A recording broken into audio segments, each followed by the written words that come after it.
Estava vendo aí no VT a importância de combater o Aedes aegypti, né? Estamos numa época que ele adora se proliferar. Tem calor, tem água em excesso, água parada em todos os lugares. E aí, como é que tá a sua vistoria na sua região, na sua casa? Tá bacana? É legal a gente saber disso, porque além das 3 doenças que nós já discutimos aqui no Mulheres esse mês, dengue, zika vírus, chikungunya, hoje é vez de falar da febre amarela, que tem a ver também com esse mosquito. Roda o VT e a gente fala sobre isso aqui no estúdio daqui a pouquinho. O Brasil vive o maior surto de febre amarela dos últimos 14 anos. Até terça-feira, foram confirmados 70 casos da doença, com 40 mortes. Comparado ao último surto ocorrido em 2003, houve aumento expressivo do número de casos e a doença atinge mais estados e municípios brasileiros. A febre amarela é uma doença infecciosa grave, causada por vírus e transmitida por 3 mosquitos, incluindo o Aedes aegypti.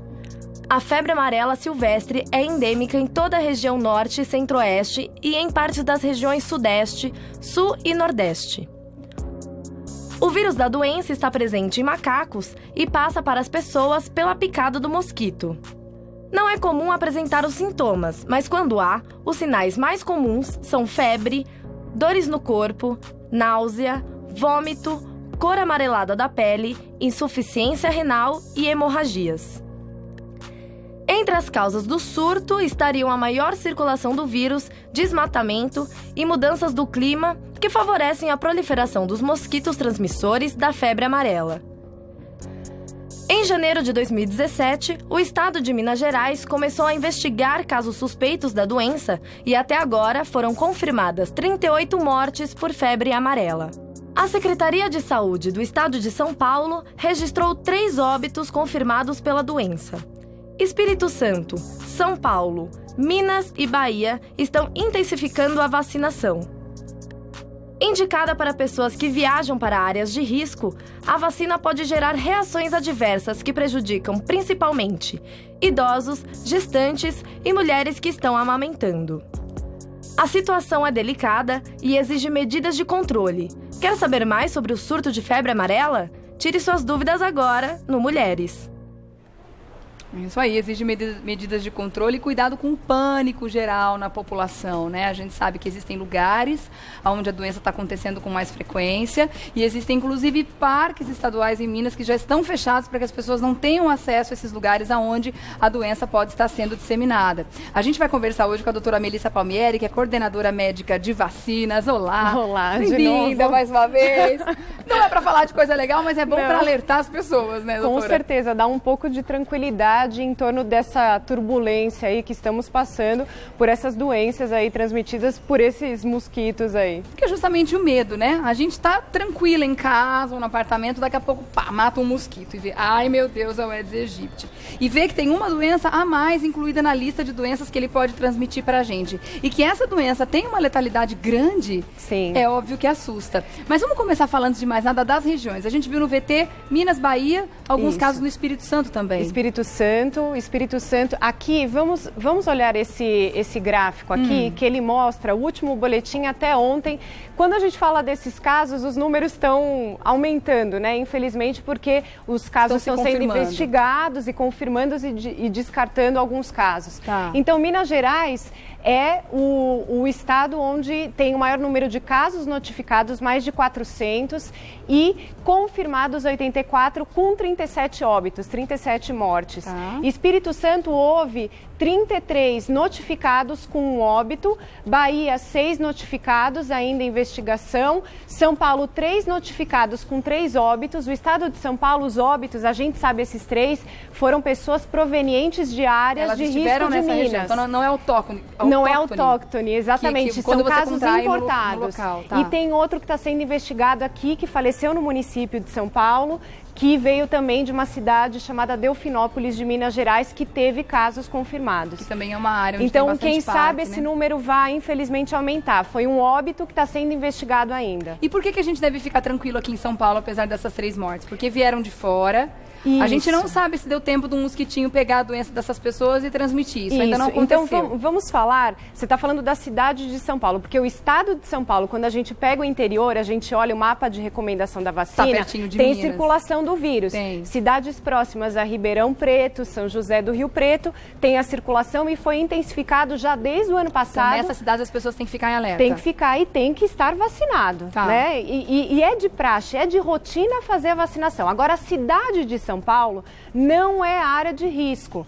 E esses casos que vêm, existe todo um controle da vigilância ambiental para evitar que o mosquito Aedes possa picar um indivíduo infectado e que possa vir a ocorrer de novo no nosso país a febre amarela urbana, que desde 1942 não temos casos.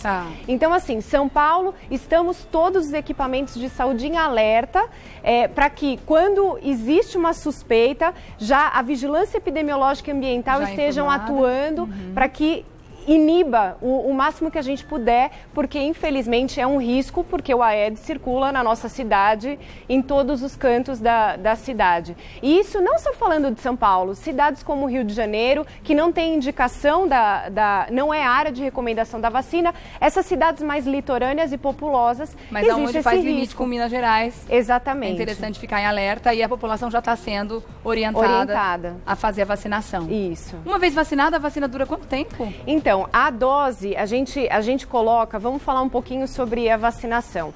É importante que os bebês de 9 meses façam a primeira dose, né, em áreas de risco, eu estou falando, ou caso essa família vá se deslocar para alguma área de risco, né? Por exemplo, uma família que mora em São Paulo e que vai para Minas Gerais. Então, o bebezinho com 9 meses para fazer e o reforço com 4 anos. Ou adultos têm que ter 2 doses na vida, né, com intervalo de 10 anos, e a primeira dose já é muito imunogênica, já produz anticorpos, tem uma eficácia de 90% a 100%, então a primeira dose já é muito boa. A gente faz uma segunda após 10 anos para prolongar essa proteção que já existe. Por quantos anos? A gente acredita que para o resto da vida. Eu tenho uma filhinha de 5 anos e um filho de 4. Eu estava preocupada com isso, confesso. Eu falei, eles provavelmente tomaram há 9 meses, porque eles cumpriram todo o calendário de vacinação e tem que fazer o reforço agora. Essa vacina não está no calendário de imunização, da cidade de São Paulo, não, porque nós não somos considerados risco. Se os seus filhos, se tivessem nascido em Minas Gerais, provavelmente não, eles deveriam ter tomado. Então também o calendário de vacinação varia de acordo com a região. Agora, quando existem surtos epidêmicos, por exemplo, essas cidades que estão ocorrendo os casos, existe a possibilidade da gente adiantar a vacina para os bebezinhos aos 6 meses. Então, nesses casos em específico. Tem que avaliar caso a caso. Exatamente. Vamos lá para os mitos ou verdade? Vamos. A febre amarela pode ser categorizada de 2 formas, urbana e silvestre. Isso é verdade e é interessante. O que é importante a gente saber disso daí? Que a febre amarela, ela circula, a silvestre, que é o que está ocorrendo no nosso país, a gente fala que a circulação do vírus ocorre num ciclo entre os mosquitos sabetes e hemagogos e que pica o macaco e vai fazendo esse ciclo. O homem, quando adentra essa área urbana, ele pode se picar e aí ele acaba sendo infectado pela febre amarela silvestre. Agora, caso esse indivíduo que já esteja infectado por febre amarela migre para a cidade e um Aedes ali pique, ele pode acabar pegando esse indivíduo, infectar outro e transmitir a febre amarela urbana, que por enquanto, desde 1942, o país não tem casos. Não temos casos, então, dentro da cidade. Então não é só o Aedes aegypti que faz essa transmissão do vírus. A diferença mesmo da urbana da silvestre são esses mosquitos, né? E a circulação é para primatas não humanos, a silvestre, com os mosquitos a hemagogos e sabetes. E a urbana entra o homem no ciclo e tem a transmissão pelo Aedes aegypti. Tá certo. Vamos para o próximo? A febre amarela é uma doença contagiosa. Eu volto já.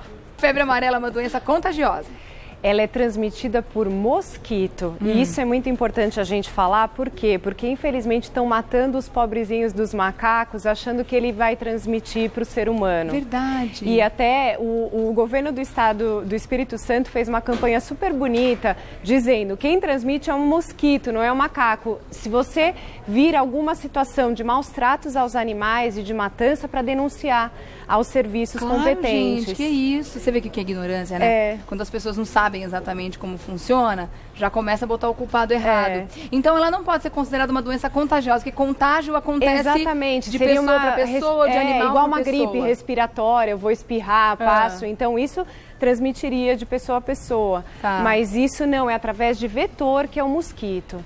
Então, que as pessoas tenham essa consciência. Deixa os macaquinhos em paz mesmo, porque eles também morrem de febre amarela. Lógico, e eles a gente brinca que são os nossos anjos da guarda. Porque eles que avisam. Eles avisam onde está circulando o vírus. Se eles começam a morrer, se as populações de macaco começam a perceber essa mortandade, aí as autoridades vão investigar e ver o que está acontecendo. E, portanto, então, a prevenção, não só através da vacina que a gente discutiu, é evitar também exposição. Semana passada a gente falou tanto dos repelentes, das roupas compridas. Se tiver que adentrar a mata, que utilize, esteja coberto, não utilize roupa escura, que mosquito gosta de roupa escura, não vá perfumado, que mosquito gosta disso, enfim. Tá bom.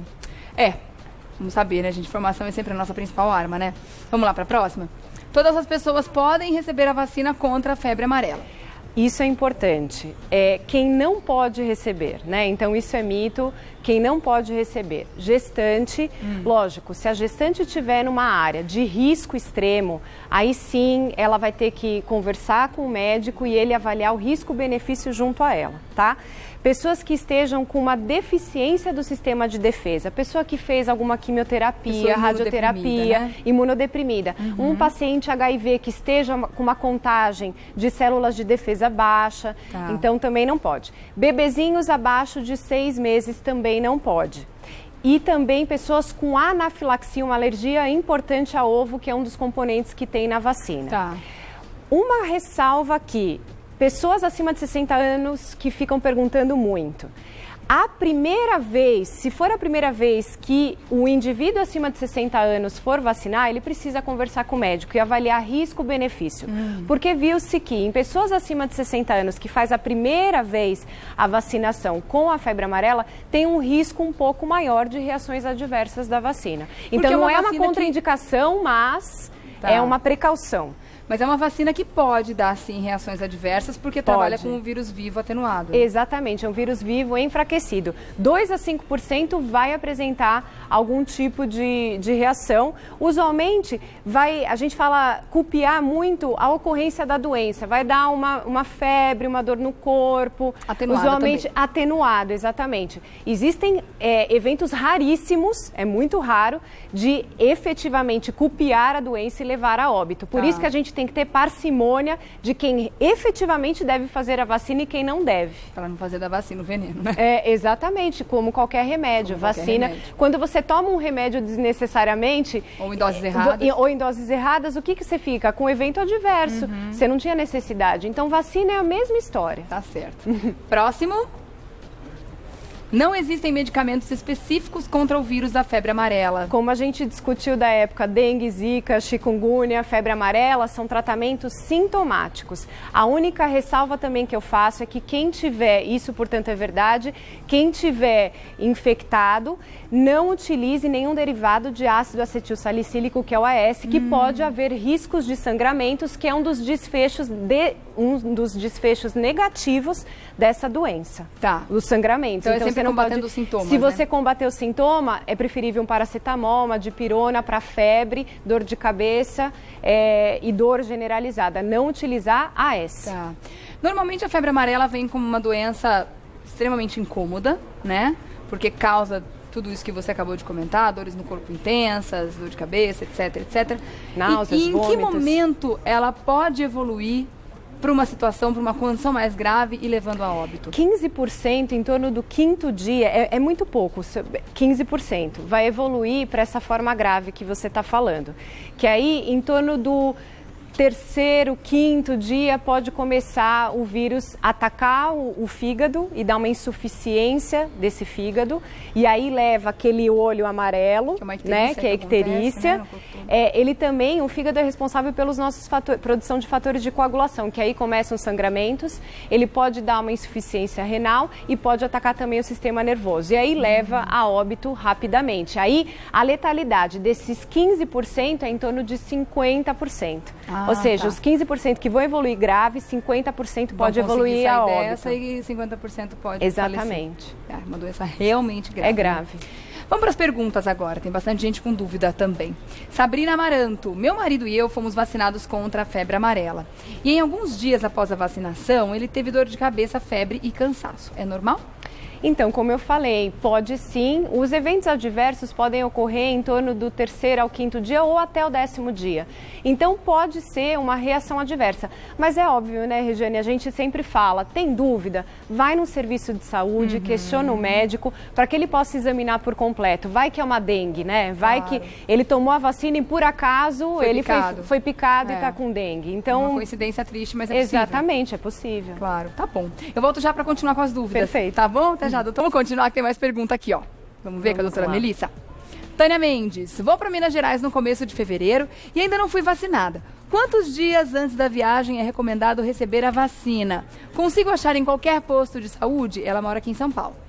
Perfeito. Tânia, primeira coisa, eu espero que você não esteja grávida, né? Então, ou nem pensando em engravidar, senão muda o itinerário da viagem, né? vai então, daqui um bom tempo, porque o nenenzinho pequeno também não é legal levar. Exatamente. Nesse comecinho. Então, uma outra informação importante, se for a primeira dose dela, a gente fala primovacinação, tem que fazer 10 dias antes do deslocamento para a área de risco. Não adianta tomar vacina e viajar no dia seguinte, que não vai ter imunizado. Agora, se for o reforço depois de 10 anos, você pode tomar e o dia seguinte viajar. Aliás, pode ser ainda mais perigoso, vamos supor, a pessoa tomou a vacina, viajou 2 dias depois. Chegou lá, deu um azar tremendo de contrair a doença. Ela foi vacinada, o corpo dela já está tentando trabalhar ali para imunizar e ainda recebe uma outra carga viral. Pode ser ainda mais perigoso para ela? Olha, não é que seja mais perigoso. Na verdade, ainda o organismo, como você falou, ele vai estar produzindo os anticorpos, então não vai dar tempo. A doença vai chegar primeiro. Mas pode chegar agrafada por ter tomado uma dose do vírus atenuado antes? Se pode acontecer isso daí, não tem descrição de caso estudo. Muito raro, seria imagino. muito raro. Tá. Tá certo. Então a Tânia tem que tomar 10 dias antes de viajar, se for a primeira e se for a segunda dose. A segunda dose, ela pode tomar e se deslocar. Agora, ela até falou, eu moro em São Paulo. As unidades de saúde, existem postos, ela tem que entrar no site da Secretaria de Saúde, verificar onde são os postos que ela pode receber a vacinação e lá vai estar sendo questionado isso. Tá grávida? Para onde você vai viajar? Enfim, quando você vai viajar? Para que seja feito certinho a vacina. A rede particular está com a vacina A vacina ela está em falta. A gente viu na mídia até que o laboratório produtor, que é a Sanofi Pasteur, disse que vai vir um novo lote para que possa ser vendido nas clínicas de imunização privadas. Então a gente está esperando porque o laboratório produtor conseguiu uma liberação do novo lote, mas por enquanto, devido a essa alta procura, está em falta. Tá certo. Vamos para mais uma? Isabel Neves dos Santos. Meu filho está com febre, náuseas e dor no corpo há 2 dias. Pode ser febre amarela? Quantos dias de sintomas são necessários para o diagnóstico? Isabel, importante sempre. Todos esses sintomas que você falou pode ser qualquer doença viral. Pode ser também qualquer uma causada pelo mosquito. Exatamente. Né? Então, primeira coisa, procurar um serviço de saúde. Tá. Segundo, a gente pensaria em febre amarela se houve sim deslocamento para a área de risco e se o seu filho não tiver com a vacinação em dia ou vocês não lembrarem se ele tomou vacina.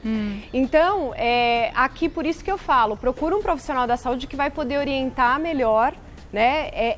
O que pode ser, porque pode ser muita coisa. Pode mesmo. E estar em dia sempre, e não é o que eu falo, gente, não se deslocar para a área de risco agora. Se você pode postergar essa viagem, por que ir agora onde está acontecendo a circulação? Você vai se expor a um risco desnecessário, a não ser que é uma obrigação. Preciso ver minha mãe, enfim. Uma viagem de trabalho. Mas agora uma viagem de turismo, até essa história, né? O carnaval tá chegando, muda o itinerário, né? Ou se não fica aqui em São Paulo, curte aí, vai na... Tem tanta coisa legal para curtir por aqui. Exatamente, né? E bem mais seguro, nesse sentido, pelo menos. É. Bom... Tá bom, então, Isabel, a melhor coisa que você faz é levar seu filho a um hospital, a um posto de saúde, para ver o que está acontecendo com ele, né? Exatamente. E olhar, checar sempre a carteirinha de vacinação.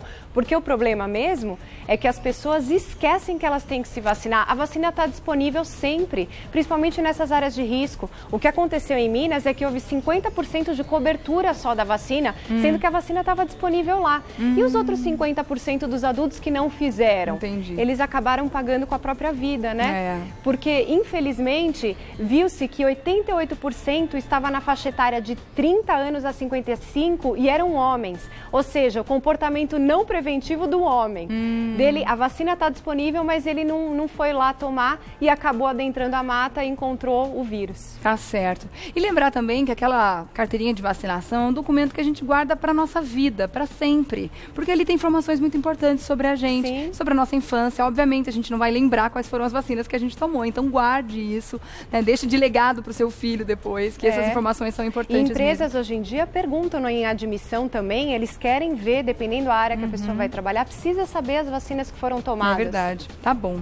E combater o mosquito, gente, independente da doença, do problema, estar ou não instalado nas cidades, existem as outras doenças também. Então vamos mandar esse mosquitinho embora para bem longe, vamos fazer a nossa parte, cuidando do nosso cantinho. Se cada um cuidar do seu cantinho, o mosquito não tem aonde se proliferar, né, gente? Exatamente. Agradecer mais uma vez a doutora Melissa Palmieri, coordenadora médica de vacinas, deixar aqui também o site www.hermespardini.com.br, o Hermes com H, hermespardini.com.br. Também deixar o Instagram da doutora, @DRA, de doutora, _Melissa, _Palmieri, tá bom? Obrigada, minha linda, mais uma vez, foi um prazer.